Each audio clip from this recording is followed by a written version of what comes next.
Want to unlock a world of PC games with Xbox Game Pass, but you're tied to Apple Pay? Let's see if we can make these two get along.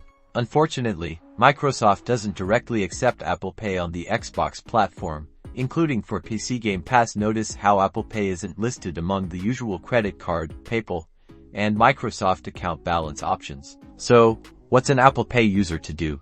Here's a handy workaround: the gift card trick. First, purchase an Xbox gift card using Apple Pay. Many online retailers, like Amazon or Best Buy, allow you to use Apple Pay during checkout. When buying digital gift cards, make sure the gift card amount covers the cost of your desired Game Pass subscription.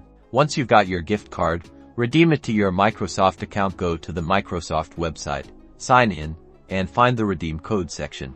Enter the gift card code, and the funds will be added to your Microsoft account balance. Now, when you go to purchase Xbox Game Pass PC, select your Microsoft account balance as the payment method.